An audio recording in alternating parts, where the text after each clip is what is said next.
The Leather Funnel by Arthur Conan Doyle. My friend Lionel Dacre lived in the Avenue de Wagram, Paris.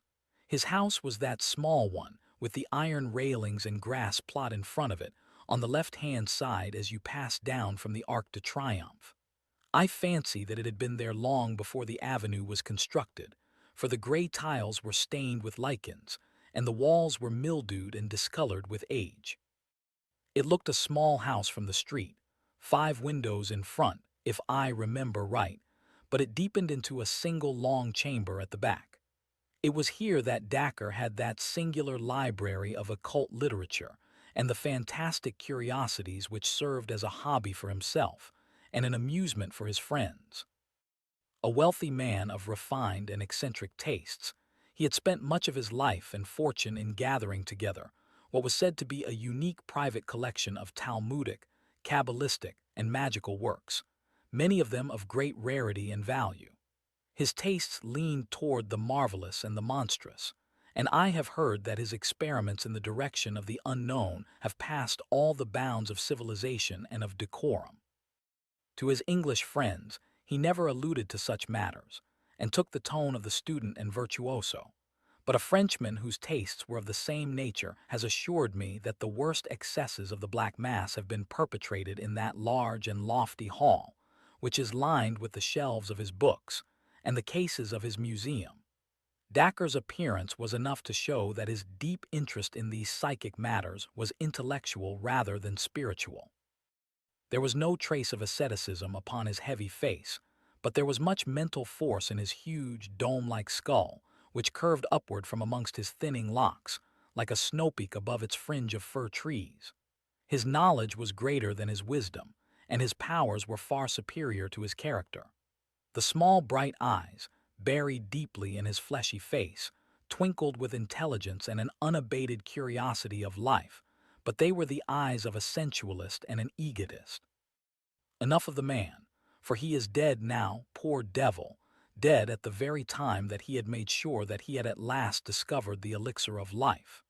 It is not with his complex character that I have to deal, but with the very strange and inexplicable incident which had its rise in my visit to him in the early spring of the year '82. I had known Dacre in England, for my researches in the Assyrian room of the British Museum had been conducted at the time when he was endeavoring to establish a mystic and esoteric meaning in the Babylonian tablets, and this community of interests had brought us together. Chance remarks had led to daily conversation, and that to something verging upon friendship. I had promised him that on my next visit to Paris I would call upon him. At the time when I was able to fulfill my compact, I was living in a cottage at Fontainebleau, and as the evening trains were inconvenient, he asked me to spend the night in his house. "I have only that one spare couch," said he, pointing to a broad sofa in his large salon. "I hope that you will manage to be comfortable there." It was a singular bedroom, with its high walls of brown volumes, but there could be no more agreeable furniture to a bookworm like myself, and there is no scent so pleasant to my nostrils as that faint, subtle reek which comes from an ancient book. I assured him that I could desire no more charming chamber, and no more congenial surroundings. "If the fittings are neither convenient nor conventional, they are at least costly," said he, looking round at his shelves. "I have expended nearly 250,000 of money upon these objects which surround you. Books, weapons, gems, carvings, tapestries, images. There is hardly a thing here which has not its history, and it is generally one worth telling." He was seated as he spoke at one side of the open fireplace, and I at the other. His reading table was on his right, and the strong lamp above it ringed it with a very vivid circle of golden light.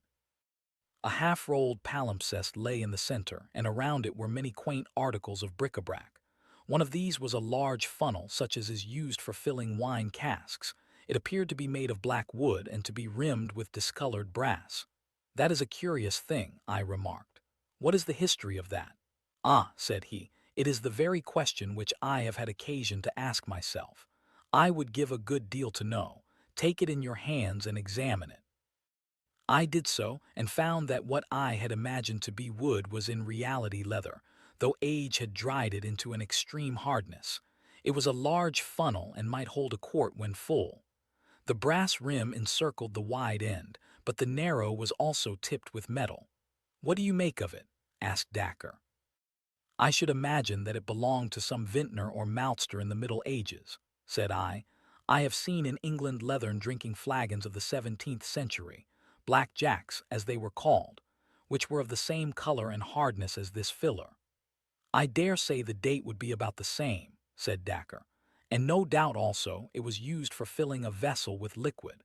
If my suspicions are correct, however, it was a queer vintner who used it, and a very singular cask which was filled." "Do you observe nothing strange at the spout end of the funnel?" As I held it to the light, I observed that at a spot some 5 inches above the brass tip, the narrow neck of the leather funnel was all haggled and scored, as if someone had notched it round with a blunt knife. Only at that point was there any roughening of the dead black surface. Someone has tried to cut off the neck. Would you call it a cut? It is torn and lacerated. It must have taken some strength to leave these marks on such tough material, whatever the instrument may have been. But what do you think of it? I can tell that you know more than you say." Dacre smiled, and his little eyes twinkled with knowledge. "Have you included the psychology of dreams among your learned studies?" he asked. "I did not even know that there was such a psychology." "My dear sir, that shelf above the gem case is filled with volumes from Albertus Magnus onward which deal with no other subject. It is a science in itself, a science of charlatans. The charlatan is always the pioneer. From the astrologer came the astronomer, from the alchemist the chemist, from the mesmerist the experimental psychologist. The quack of yesterday is the professor of tomorrow. Even such subtle and elusive things as dreams will in time be reduced to system and order. When that time comes, the researches of our friends on the bookshelf yonder will no longer be the amusement of the mystic, but the foundations of a science. Supposing that is so, what has the science of dreams to do with a large, black, brass-rimmed funnel? I will tell you. You know that I have an agent who is always on the lookout for rarities and curiosities for my collection. Some days ago he heard of a dealer upon one of the quays who had acquired some old rubbish found in a cupboard in an ancient house at the back of the Rue Mathurin, in the Quartier Latin. The dining room of this old house is decorated with a coat of arms, chevrons, and bars rouge upon a field argent, which prove, upon inquiry, to be the shield of Nicholas de la Reynie, a high official of King Louis Roman XIV. There can be no doubt that the other articles in the cupboard date back to the early days of that king. The inference is, therefore, that they were all the property of this Nicholas de la Reynie, who was, as I understand, the gentleman specially concerned with the maintenance and execution of the draconic laws of that epoch. What then? I would ask you now to take the funnel into your hands once more, and to examine the upper brass rim.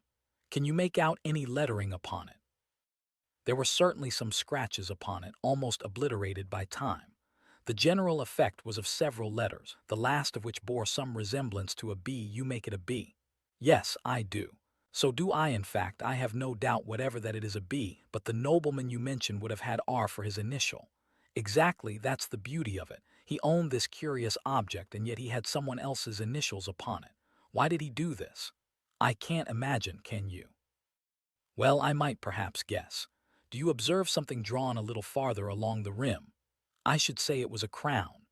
It is undoubtedly a crown, but if you examine it in a good light, you will convince yourself that it is not an ordinary crown.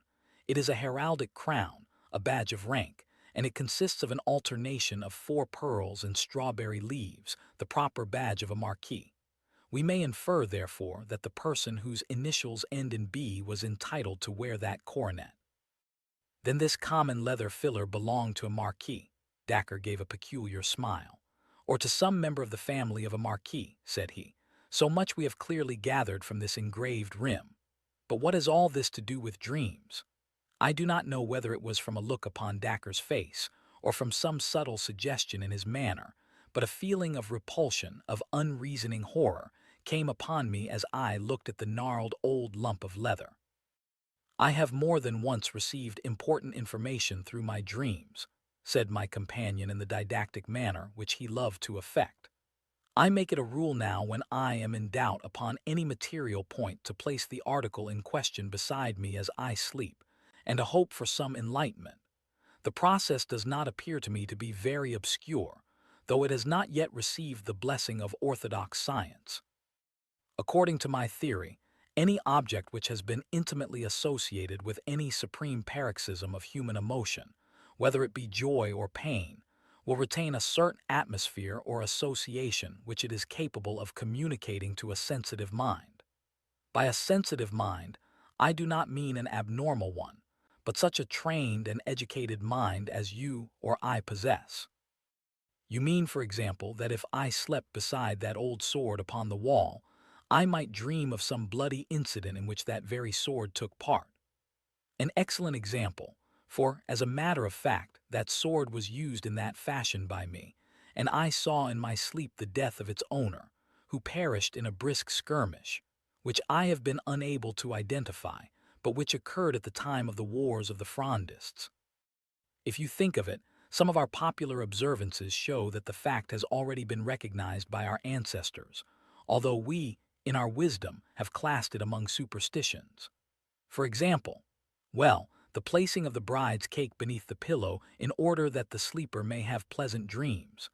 That is one of several instances which you will find set forth in a small brochure which I am myself writing upon the subject.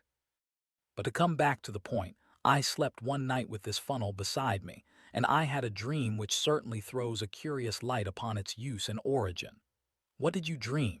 I dreamed, he paused, and an intent look of interest came over his massive face. By Jove, that's well thought of, said he. This really will be an exceedingly interesting experiment. You are yourself a psychic subject, with nerves which respond readily to any impression. I have never tested myself in that direction. Then we shall test you tonight. Might I ask you as a very great favor, when you occupy that couch tonight, to sleep with this old funnel placed by the side of your pillow? The request seemed to me a grotesque one, but I have myself, in my complex nature, a hunger after all which is bizarre and fantastic. I had not the faintest belief in Dacre's theory, nor any hopes for success in such an experiment, yet it amused me that the experiment should be made.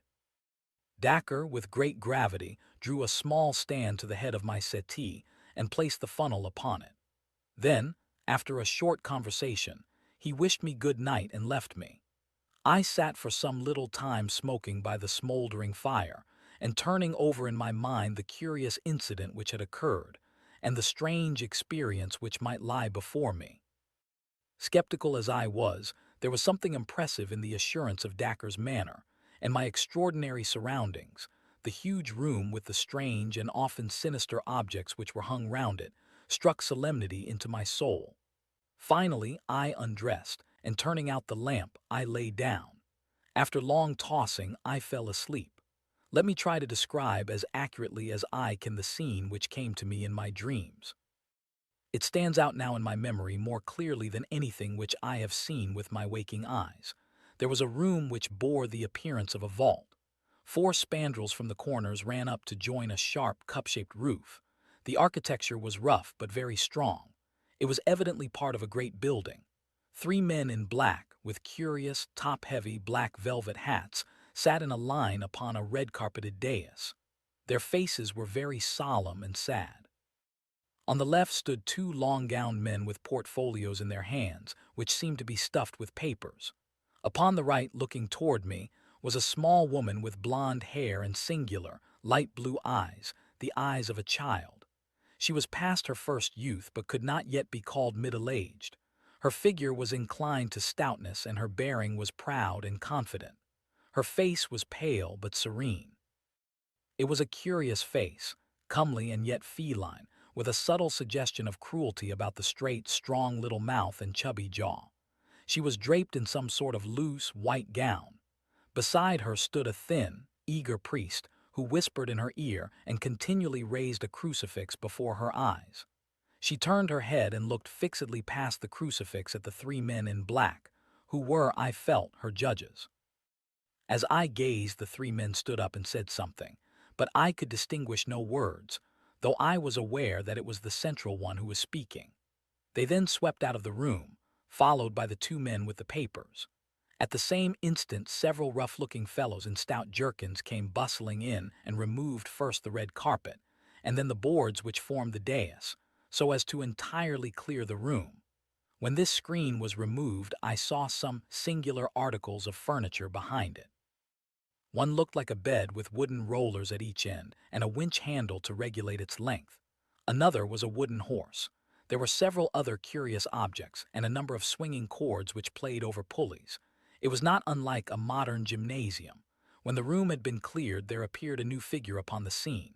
This was a tall, thin person clad in black, with a gaunt and austere face. The aspect of the man made me shudder. His clothes were all shining with grease and mottled with stains. He bore himself with a slow and impressive dignity, as if he took command of all things from the instant of his entrance. In spite of his rude appearance and sordid dress, it was now his business, his room, his to command. He carried a coil of light ropes over his left forearm. The lady looked him up and down with a searching glance, but her expression was unchanged. It was confident, even defiant. But it was very different with the priest. His face was ghastly white, and I saw the moisture glisten and run on his high, sloping forehead. He threw up his hands in prayer, and he stooped continually to mutter frantic words in the lady's ear. The man in black now advanced, and taking one of the cords from his left arm, he bound the woman's hands together. She held them meekly toward him as he did so. Then he took her arm with a rough grip and led her toward the wooden horse, which was little higher than her waist. Onto this she was lifted and laid with her back upon it, and her face to the ceiling, while the priest, quivering with horror, had rushed out of the room. The woman's lips were moving rapidly, and though I could hear nothing, I knew that she was praying. Her feet hung down on either side of the horse, and I saw that the rough varlets in attendance had fastened cords to her ankles and secured the other ends to iron rings in the stone floor. My heart sank within me as I saw these ominous preparations, and yet I was held by the fascination of horror, and I could not take my eyes from the strange spectacle. A man had entered the room with a bucket of water in either hand. Another followed with a third bucket.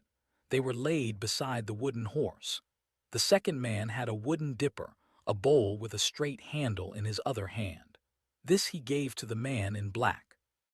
At the same moment, one of the varlets approached with a dark object in his hand, which even in my dream filled me with a vague feeling of familiarity. It was a leathern filler. With horrible energy he thrust it, but I could stand no more. My hair stood on end with horror. I writhed, I struggled, I broke through the bonds of sleep, and I burst with a shriek into my own life, and found myself lying shivering with terror in the huge library, with the moonlight flooding through the window and throwing strange silver and black traceries upon the opposite wall. Oh, what a blessed relief to feel that I was back in the 19th century, back out of that medieval vault into a world where men had human hearts within their bosoms. I sat up on my couch, trembling in every limb, my mind divided between thankfulness and horror. To think that such things were ever done, that they could be done without God striking the villains dead. Was it all a fantasy, or did it really stand for something which had happened in the black, cruel days of the world's history? I sank my throbbing head upon my shaking hands. And then, suddenly, my heart seemed to stand still in my bosom, and I could not even scream, so great was my terror. Something was advancing toward me through the darkness of the room. It is a horror coming upon a horror which breaks a man's spirit. I could not reason, I could not pray. I could only sit like a frozen image and glare at the dark figure which was coming down the great room. And then it moved out into the white lane of moonlight, and I breathed once more. It was Dacre, and his face showed that he was as frightened as myself. "Was that you? For God's sake, what's the matter?" he asked in a husky voice. "Oh, Dacre, I am glad to see you. I have been down into hell. It was dreadful." "Then it was you who screamed." "I dare say it was. It rang through the house. The servants are all terrified." He struck a match and lit the lamp. "I think we may get the fire to burn up again," he added, throwing some logs upon the embers. "Good God, my dear chap, how white you are. You look as if you had seen a ghost." "So I have several ghosts." "The leather funnel has acted then." "I wouldn't sleep near the infernal thing again for all the money you could offer me." Dacker chuckled. I expected that you would have a lively night of it, said he. You took it out of me in return, for that scream of yours wasn't a very pleasant sound at 2 in the morning. I suppose from what you say that you have seen the whole dreadful business. What dreadful business? The torture of the water, the extraordinary question, as it was called in the genial days of Leroy Soulil. Did you stand it out to the end? No, thank God, I awoke before it really began. Ah, it is just as well for you. I held out till the third bucket. Well, it is an old story, and they are all in their graves now anyhow, so what does it matter how they got there? I suppose that you have no idea what it was that you have seen. The torture of some criminal. She must have been a terrible malefactor indeed if her crimes are in proportion to her penalty. Well, we have that small consolation, said Dacre, wrapping his dressing gown round him and crouching closer to the fire. They were in proportion to her penalty. That is to say, if I am correct in the lady's identity. How could you possibly know her identity? For answer, Dacre took down an old vellum-covered volume from the shelf. Just listen to this, said he. It is in the French of the 17th century, but I will give a rough translation as I go. You will judge for yourself whether I have solved the riddle or not. The prisoner was brought before the grand chambers and tournelles of Parliament, sitting as a court of justice, charged with the murder of Master Drew Dawbray, her father, and of her 2 brothers, Dawbray, one being civil lieutenant and the other a councillor of Parliament.